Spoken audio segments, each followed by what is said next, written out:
बंद करो वरना अच्छा नहीं होगा। सॉरी, पर मैं भी तो वही कर रही हूँ ना जो तुमने किया। मेरे भाई को पैसे देने के बजाय उसे सबके सामने बेइज्जत कर दिया, उसे उठाकर बाहर निकाल दिया। तुम्हें पता है वो कितना रो रहा है? उस वजह से ना मुझे भी बहुत दुख हो रहा है। सोच रही हूँ कि ये वीडियो ना तुम्हारी बीवी को भेज दो, तो फिर सब ठीक हो जाएगा, है ना? नहीं, देखो ऐसा मत करना, ऐसा कभी मत करना। मैं आता हूँ तुम्हारे पास, मैं आके बात करता हूँ, ठीक है? मैं अभी आ रहा हूँ।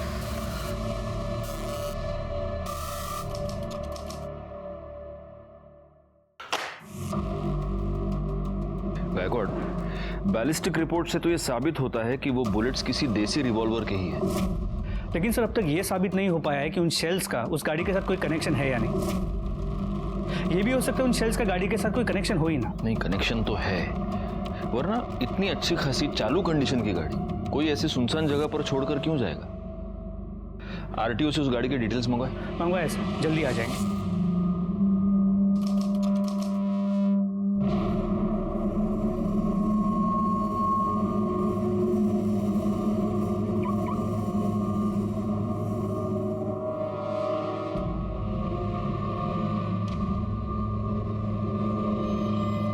मुझे सिर्फ 2 दिन का टाइम दे दो। 2 दिन में मैं पूरे 1 करोड़ रुपए तुम्हें लाके दे दूंगा, लेकिन प्लीज मुझे इस वक्त सिर्फ 2 दिन का टाइम दे दो प्लीज। और अगर पैसे नहीं अरेंज हुए तो?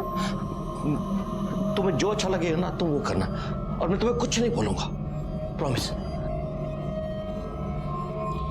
ठीक है। Thank you.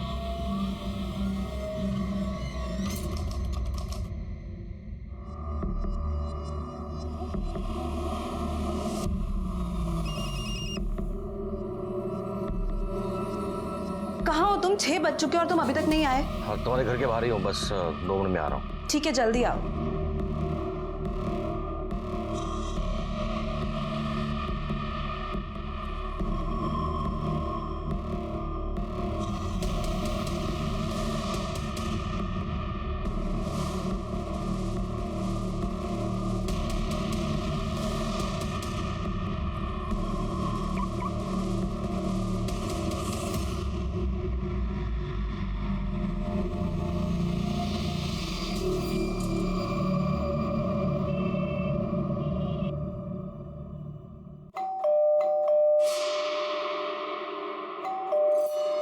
अरे कोई खोलता क्यों नहीं? कितनी देर से बेल बजा रही हूँ। अरे शशिकला ताई, कोई फायदा नहीं है।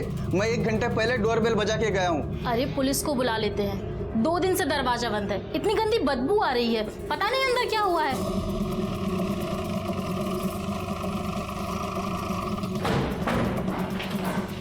नमस्कार साहब। सर मैं शर्मा, मैंने ही आपको फ़ोन किया था।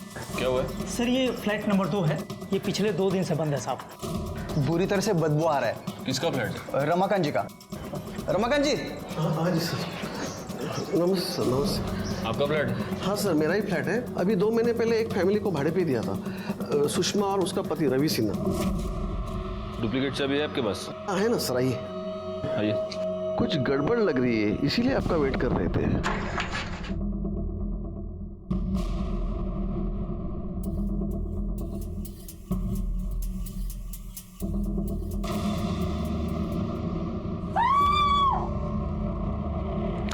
करड़े, इन सबको बाहर निकालो। गायकवाड़, पूरे घर की तलाश लो, देखो कुछ मिलता है क्या। सर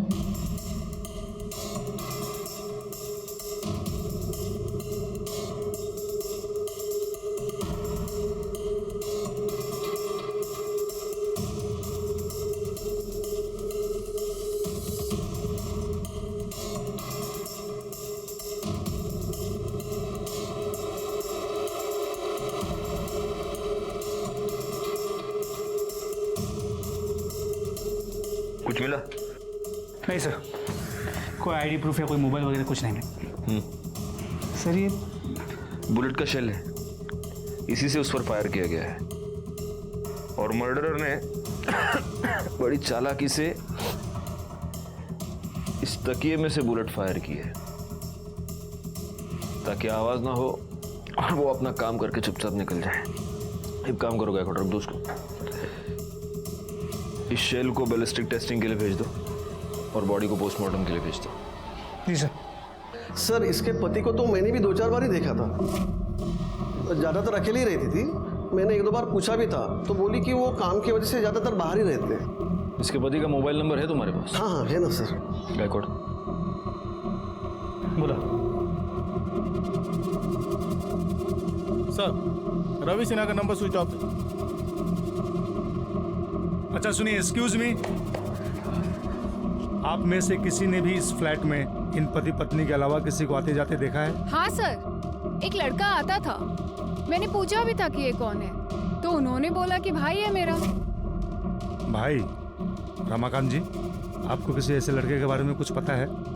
जी नहीं सर। अच्छा, इस लड़के का कोई मोबाइल नंबर, एड्रेस किसी के पास? नहीं सर।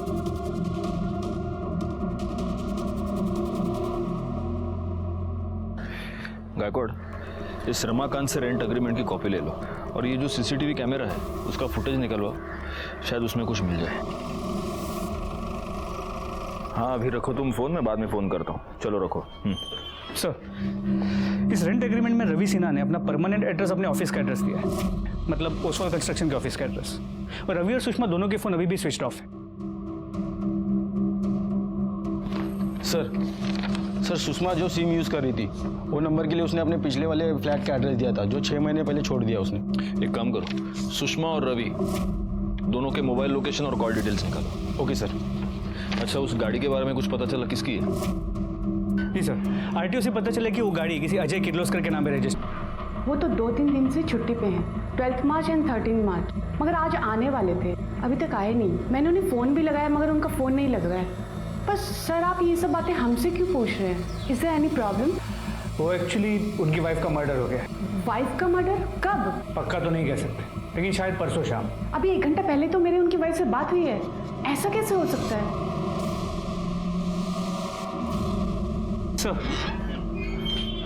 सर एक कंफ्यूजन है। रवि सिन्हा के ऑफिस के एचआर से पता चला है कि उसकी एक्चुअल वाइफ का नाम तो सोनल सिन्हा है और वो भक्ति पार्क में रहती है अपनी दोनों बहनों के साथ। तो फिर ये सुषमा सिन्हा कौन है? सर मोबाइल फ़ोन के लोकेशन के मुताबिक रवि सिन्हा का फ़ोन 13 मार्च को शाम को 7 बजे शिवाजी नगर के भक्ति पार्क के आसपास बंद हुआ है। और सर सुषमा का फ़ोन रात को 10:30 बजे उसके घर से भक्ति पार्क तक ट्रैवल करता दिख रहा है और उसका फ़ोन रात को 11 बजे वही आसपास बंद हुआ है। अब इसकी जड़ तक पहुंचने के लिए हमें भक्ति पार्क ही जाना होगा, क्योंकि वहीं पर जाकर दोनों के फोन स्विच ऑफ हुए हैं और भक्ति पार्क में ही इसकी सो कॉल्ड ऑफिशियल वाइफ भी रहती है। चलो।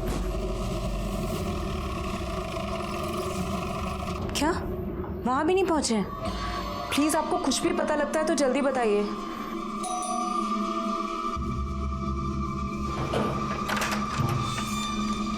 क्या हम अंदर आ सकते हैं? जी आइए ना। सर जीजा जी कहाँ हैं? रवि सिन्हा कहाँ है? सर पता नहीं कहाँ है वो। अभी अभी उनके ऑफिस से भी फोन आया था कि वो वहां भी नहीं पहुंचे हैं। पता नहीं बिना बताए कहाँ चले गए।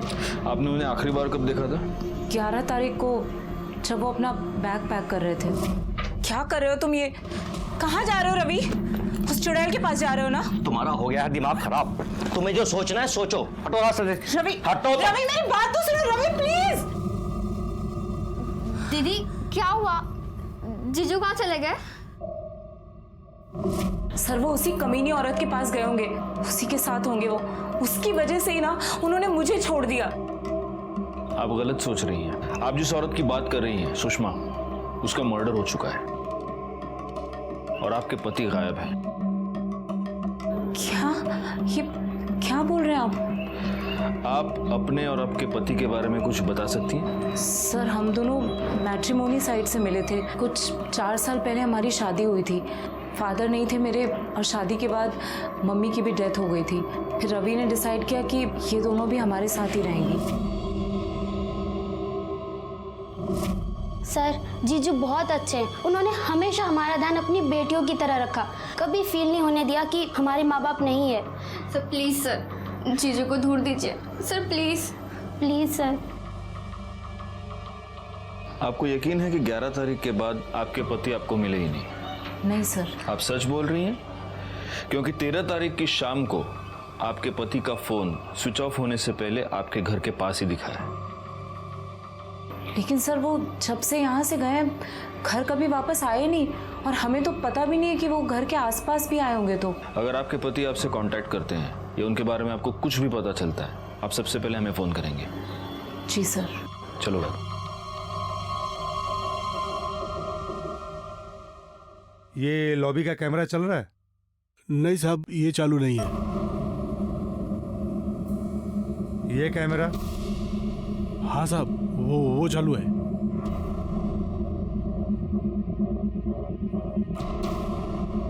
बैकवर्ड, मुझे इस कैमरे के 11 से 13 मार्च के बीच की सारी फुटेज चाहिए, और वो सोनल और उसकी दोनों बहनें ममता और कामना, उनके मोबाइल लोकेशन और कॉल डिटेल्स वो भी निकलवाओ। सर, तो सुषमा की पोस्टमार्टम रिपोर्ट के मुताबिक उसकी मौत 13 मार्च को रात 10 और 11 के बीच हुई है, और उस पर फायर किए गए बुलेट्स, और घर में मेरे बुलेट सेल के बैलिस्टिक रिपोर्ट से ये कंफर्म हुआ है कि उसके मर्डर में high and Smith and Wesson gun इस्तेमाल हुई है। गायकवाड़, सुषमा के घर में हमें फोर्स्ड एंट्री का कोई भी निशान नहीं दिखा। इसका मतलब उसका मर्डर किसी ऐसे आदमी ने किया है जिसको वो जानती थी, और हो सकता है कि वो आदमी रवि सिन्हा ही हो। रवि सिन्हा का फोन शाम को 7 बजे स्विच ऑफ हो गया भक्ति पार्क में, इसलिए अब हमें यह पता लगाना मुश्किल है कि जब सुषमा का मर्डर हुआ तब रवि सिन्हा कहाँ था। सर, हमें जो लावारिस कार मिली थी उसका ओनर आ गया। मैंने तो सिन्हा के एजेंट को सारे डॉक्यूमेंट दिए थे, पता नहीं उसने अब तक ट्रांसफर क्यों नहीं किया। एक मिनट, आपने ये गाड़ी रवि सिन्हा को बेची थी? हाँ सर, कोई प्रॉब्लम है क्या?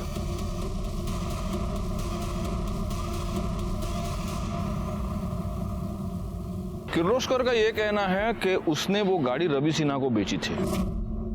उस गाड़ी के पास हमें जो बुलेट के शेल्स मिले वो देसी रिवॉल्वर के, और सुषमा का murder Smith and Wesson gun से किया गया है।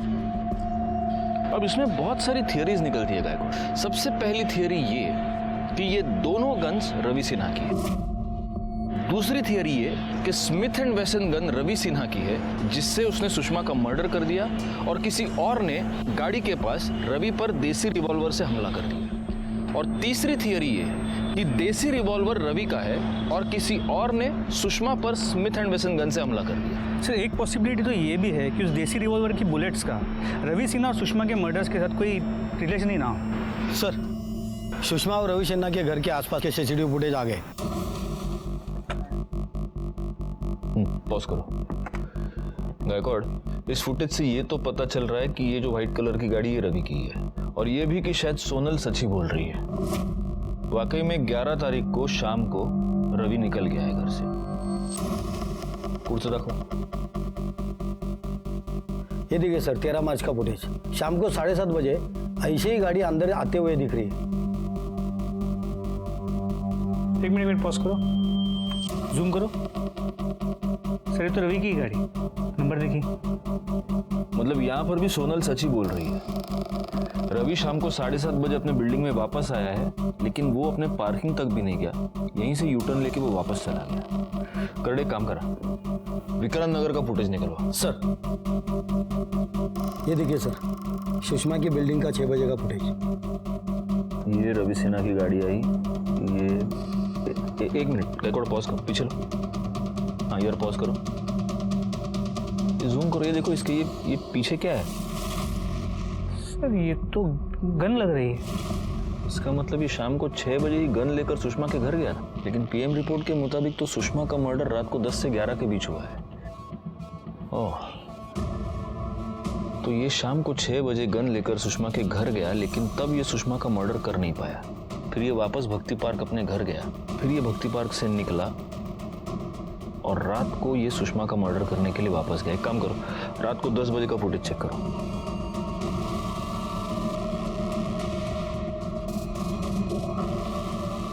ऐसे कैसे हो सकता है?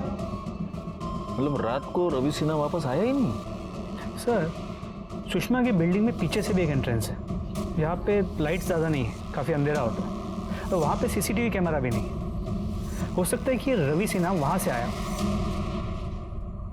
इस केस में हमारे पास थियरी की कोई कमी नहीं थी, लेकिन सबूत की कमी थी। वैसे रवि सिन्हा के मोबाइल लोकेशन से हमें काफ़ी कुछ बातें पता चली थी।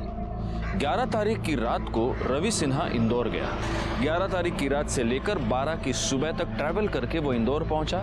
13 की सुबह वो इंदौर से वापस निकला और शाम तक पुणे आया। जिन बच्चों और बुजुर्गों को रवि की गाड़ी मिली थी, उन्होंने यही बताया था कि 13 तारीख की रात से वो गाड़ी वहीं पर थी। ममता, कामना और सोनल के मोबाइल रिकॉर्ड से ये पता चला कि ये तीनों औरतें 13 तारीख की रात से लेकर अगले दिन सुबह तक अपने घर पर ही थी। वैसे ममता और कामना के मोबाइल रिकॉर्ड्स में हमें एक नंबर मिला था जो इंदौर का था और जिस नंबर पर ये दोनों लड़कियां लगातार टच में थी, और ये नंबर कुसुम सिन्हा नाम की किसी औरत के नाम पर रजिस्टर्ड था। एक और इंटरेस्टिंग फैक्ट ये पता चली थी कि कॉलेज में ममता और कामना का नाम सिन्हा नाम से रजिस्टर्ड था, लेकिन अगर वो सोनल की बहनें थी तो उनका नाम पांडे होना चाहिए था। सर, कामना और ममता मेरी बहनें नहीं हैं। बहन नहीं है तो फिर क्या है? बेटियां हैं। क्या? सगी नहीं, सौतेली बेटियां हैं। मतलब? रवि की पहली बीवी कुसुम है, कामना और ममता उन्हीं की बेटियां हैं। तो फिर आपने इन्हें अपनी बहन बनाने का नाटक क्यों किया? सर, रवि इंदौर के पास एक गांव से हैं। 10 साल पहले कुसुम के साथ उनकी प्रॉब्लम की वजह से उन्होंने कुसुम को डिवोर्स दे दिया था और वो पुणे शिफ्ट हो गए थे। फिर करीब 4 साल पहले हमारी मुलाकात एक मैट्रिमोनी साइट पे हुई। फिर हम दोनों ने शादी कर ली। उन्होंने मुझे अपनी पहली बीवी से हुए बच्चों के बारे में बताया था और वो उनके फ्यूचर को लेके भी काफ़ी परेशान थे। फिर मैंने उनसे कहा कि क्यों ना हम बच्चों को यहाँ पुणे ले आएं और बेटर फ्यूचर देने की कोशिश करें, तो वो मान गए। और फिर मैं खुद कुसुम दीदी से बात करने इंदौर गई थी। दीदी, इंदौर थोड़ा छोटा सिटी है। पुणे में इन लोगों के लिए अपॉर्चुनिटीज़ थोड़ी ज़्यादा हैं और इनका फ्यूचर भी सिक्योर हो जाएगा। और मैं आपसे प्रॉमिस करती हूँ, इन्हें किसी भी चीज़ की कोई कमी नहीं होगी। और आप तो यहाँ हैं ही, आप जब भी चाहें पुणे इनसे मिलने आ सकती हैं। महान बनने की कोशिश कर रही है ना। पहले मेरे पति को छीन लिया, मेरे बच्चों को छीनने आई। तेरी ना महानता में निकालती। चल यहाँ से, मेरे घर में घुसने की कोशिश मत कर। चल यहाँ से, बढ़िया। हमने इन्हें खुद कांटेक्ट किया और फिर जैसे तैसे माँ को भी मना लिया। पापा चले? हाँ चलते हैं। तब से ये दोनों यहाँ रहने लगी और रवि तो आज भी कुसुम दीदी को उनका खर्चा देते हैं। नहीं, लेकिन अभी भी मेरे एक बात समझ में नहीं आ रही कि रवि अपनी ही बेटियों को अपनी सालिया बनाकर यहाँ पर क्यों रख रहा था? सर, उन्हें लगता था कि अगर वो इन्हें अपनी बेटियां बताएंगे तो उनके करियर में प्रॉब्लम हो सकती है। उनके ऑफिस में कोई नहीं जानता था कि उनकी पहले भी एक शादी हो चुकी है और उससे उन्हें बच्चे हैं। खैर, 11 तारीख के बाद रवि ने आपसे कांटेक्ट करने की कोई कोशिश की? उसकी कोई खबर? नहीं सर। हाँ बोलो। ठीक है, हम वहाँ आते हैं। सर, एक आदमी की डेड बॉडी मिली है। कहाँ पर? सर, उस दिन में जो गाड़ी मिली थी उसके पास एक मटन शॉप है, उसके पीछे। ये रुक, पुलिस आ गई, फोन रख। साहब, मैं रमजान, मैं ही आपको फोन किया था। आओ पीछे की साइड में।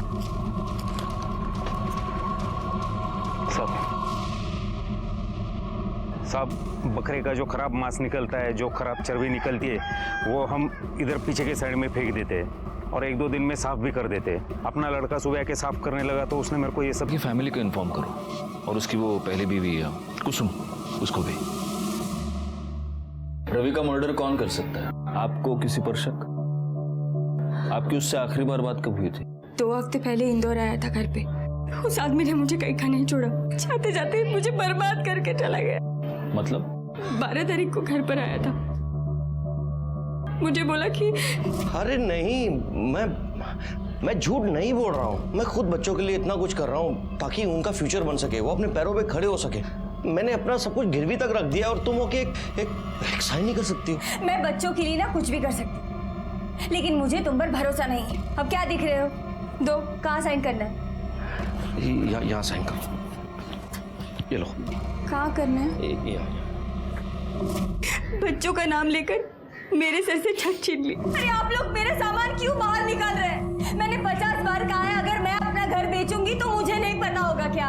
ये तुम्हारी साइन है ना? हो गई तसल्ली? मैंने पैसे दिए इस घर के लिए, अब ये घर मेरा है। चलो इसका सामान बाहर निकालो सब लोग। तो उस वक्त रवि कहाँ था? वो कमीना 13 तारीख को पैसे लेकर चला गया। जीते जी तो उसने मुझे घर से बाहर कर ही दिया था। मेरा एक आखिरी सहारा था, वो भी मुझसे छीन लिया। हाँ, पैसे लेके निकल गया। ठीक है। विक्रांत नगर में मिली एक औरत की लाश। पुलिस को उस औरत के पति पर शक था, पर वो पति मर चुका है। तो आखिर में कौन है इन दोनों कत्ल के पीछे? पुलिस का कहना यह है कि वो तहकीकात कर रही है और इससे ज्यादा जवाब उनके पास नहीं है। बोला। सर, मेरा नाम प्रकाश पेठे है। मैं एक बिजनेसमैन हूँ। मुझे एक कंप्लेंट लिखवानी है। सर, कोई मुझे फेक वीडियो दिखाकर ब्लैकमेल कर रहा है। Fake video? सर, कुछ महीने पहले मैं एक आशा नाम की लड़की से मिला। वो मुझे बहुत अच्छी लगी। हम दोनों का अफेयर हो गया। फिर एक दिन जब उससे मिलने मैं उसके घर गया तो मैंने देखा किसी ने उसे चाकू मारा हुआ है। सर, जब मैं वहाँ पहुँचा तो वो जिंदा थी। तो मैंने सोचा मैं उसे बचा लूंगा, इसलिए मैंने उसके पेट से चाकू निकाला, पर वो तभी मर गई। और इसका किसी ने वीडियो बनाया? उसके भाई श्रीकांत ने। उसने मुझे कहा कि मैंने उसकी बहन का खून कर दिया। मैंने उसे सब सच बताया, पर वो कहने लगा कि नहीं, उसके पास वीडियो है जिसमें साफ दिख रहा है कि मैंने उसकी बहन का खून किया और वो मुझे जेल भेज के रहेगा। मैं बहुत डर गया था सर। फिर उसने मुझे कहा कि वो ये बात किसी को नहीं बताएगा और बॉडी भी डिस्पोज कर देगा, पर इसके लिए मुझे उसे पैसे देने पड़े, जो मैंने दिए भी। पर उसके बाद भी श्रीकांत और उसकी बहन मालती वो मुझे ब्लैकमेल करते रहते। अगर 2 घंटे के अंदर ना तुमने मुझे पैसे नहीं भेजे ना, तो वो वीडियो ना तुम्हारे घर वालों को भेज के ना तुम्हारी परेशानी का इंतजाम कर दूंगी। और अब 2 घंटे में मुझे उन्हें 1 करोड़ रुपया देना। ये जो वीडियो की आप बात कर रहे हैं, वो वीडियो है आपके पास? जी सर।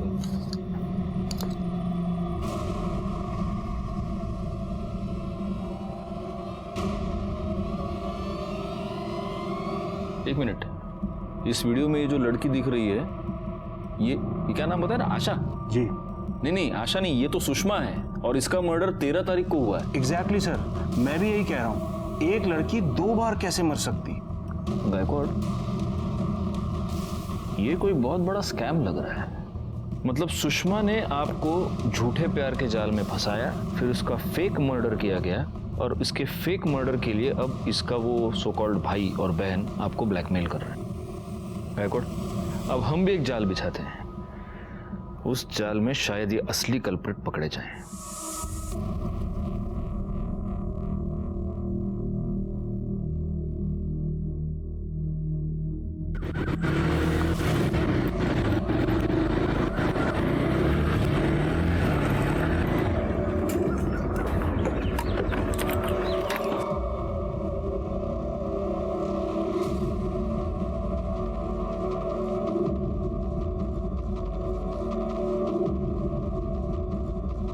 पैसे लायो?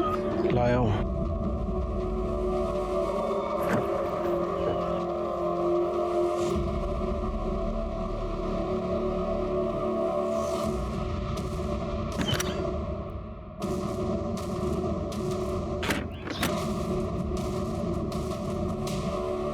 अब तुम्हारी फुल एंड फाइनल पेमेंट हो गई है। अब तुम फ्री हो। सर, ये मालती और सुषमा दोनों सगी बहन थी सर। जैसे सुषमा ने प्रकाश को अपने जाल में फंसाया था, वैसे ये मालती ने पैसों के लिए रवि को अपने जाल में फंसा लिया था सर। पाटिल मैडम, कन्या भी सच बोलना चाहती, उसकी भी मदद करो, उसको भी मिर्ची खिलाओ। नहीं, मैं बता रही हूँ। सुषमा ने प्रकाश के सामने मरने का नाटक किया था। वैसे मैंने भी रवि के सामने मरने का नाटक किया और सुरीन ने उसका वीडियो बनाया था।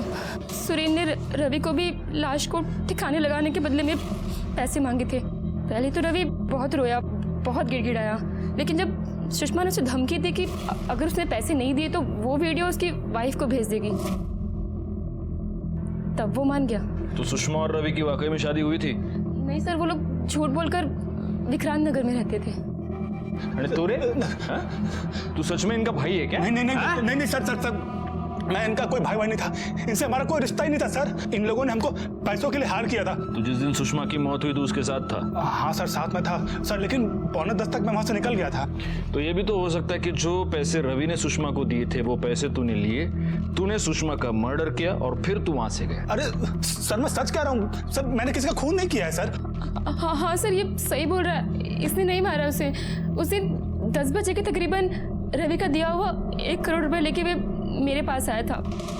सुषमा की मौत की वजह से हम लोग फंस सकते थे, इसलिए हमने सोचा कि हम लोग प्रकाश से 1 करोड़ रुपया और निकलवाएंगे और हमेशा के लिए पूना छोड़ देंगे। हाँ सर, ऐसा ही प्लान किया था हम लोगों ने। रवि के पास सुषमा के मर्डर का मोटिव था, लेकिन पोस्टमार्टम रिपोर्ट के मुताबिक रवि की मौत 13 तारीख को शाम 6 से 8 के बीच हुई थी, जबकि सुषमा की मौत 13 तारीख को रात 10 से 11 के बीच, यानी रवि सुषमा से पहले मर चुका था। रवि की मौत ने उसे इनोसेंट साबित कर दिया।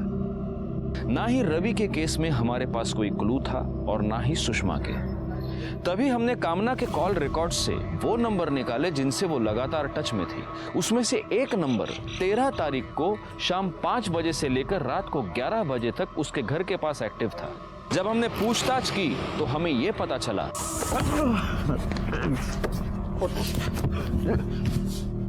सर मैंने सुषमा को नहीं मारा है। मैं कामना की मदद कर रहा था सर, भरोसा करिए मेरे पे सर, मैंने नहीं मारा उसे। कामना? तो क्या कामना ने अपना फ्यूचर सिक्योर करने के लिए सुषमा का मर्डर किया था? नहीं सर, मैंने सुषमा को नहीं मारा। मैं तो सिर्फ अपने परिवार को टूटने से बचाना चाहती थी सर। कामना और ध्रुव सुषमा के केस में दोनों सिर्फ मोहरे थे, असली मर्डरर कोई और ही था। सब मुझे डाउट तो पहले से ही था कि रवि का कहीं अफेयर चल रहा है, लेकिन कंफर्म उस दिन हुआ जब ध्रुव और कामना ने विक्रांत नगर में रवि का पीछा किया। वो घर mister and missus Ravi Sinha के नाम पर था। मुझे लगा रवि ने सुषमा से शादी कर ली है। सुषमा को किसी भी हाल में अपने रास्ते से हटाना चाहती थी, इसीलिए मैंने ध्रुव की मदद ली, क्योंकि ध्रुव रिच और पावरफुल फैमिली से बिलोंग करता है। फिर मुझे ध्रुव ने वो गन लाकर दी जिससे मैंने सुषमा को मारा। 13 तारीख की शाम को हम तीनों ने अपना फोन साइलेंट पे करके घर पे ही छोड़ दिया था। फिर हम लोग प्लान के मुताबिक सुषमा के घर के बाहर पीछे के रास्ते से पहुंचे।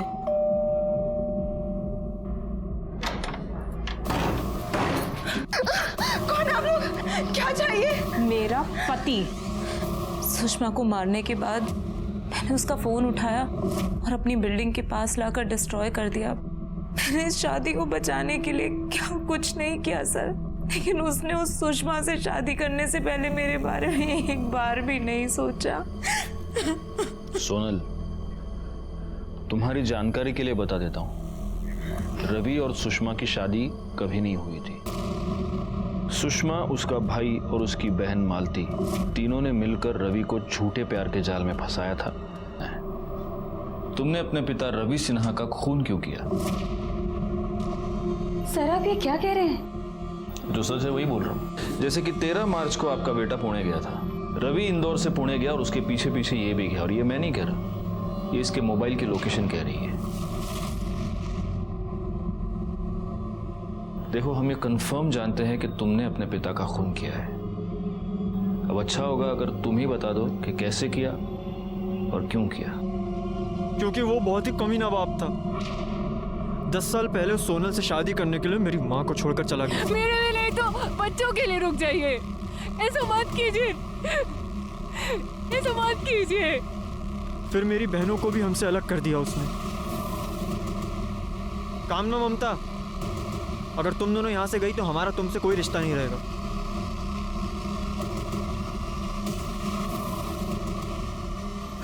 मैं सब कुछ भूल जाता, लेकिन उन्होंने मेरी माँ के साथ गलत किया और हमारा घर बेच दिया। मैंने उसी दिन तय कर लिया था कि मैं इस आदमी को जिंदा नहीं छोड़ूंगा। फिर मैं पुणे गया। हाँ, कहाँ हैं आप? मुझे आपसे मिलना है, कुछ ज़रूरी बात करनी है। ठीक है, तुम 15 मिनट के बाद मुझे करवे चौक के पास मिलो। फिर उन्होंने मुझे वहाँ से पिक किया और एक सुनसान सी जगह में ले गए और अपना मोबाइल फ़ोन स्विच ऑफ कर लिया ताकि हमें कोई डिस्टर्ब ना कर सके, और अपना वही दुखड़ा सुनाने लगे। बेटा, मैं एक औरत के चक्कर में बुरी तरह से फंस गया हूँ, बहुत बुरी तरह से। अगर मैं उसे पैसे नहीं देता ना तो वो मुझे बर्बाद कर देती। बेटा, मैं बहुत जल्द तेरी मम्मी का घर तुझे वापस दिलवा दूंगा। मुझे उससे कोई मतलब नहीं, मुझे मेरी माँ का घर वापस चाहिए बस, वरना मैं तुझे जिंदा नहीं छोड़ूंगा। अरे बदतमीज, अपने बाप के छोड़, मुझे मेरी माँ का घर वापस चाहिए। समझ नहीं आ रहा तुझे? समझ नहीं आ रहा? वापस कर।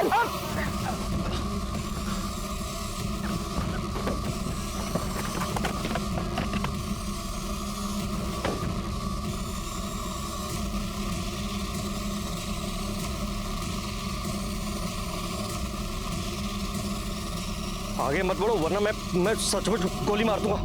कुचड़ खाने के पीछे फेंक दी। चाकू मैंने रास्ते में एक नदी में फेंक दिया था।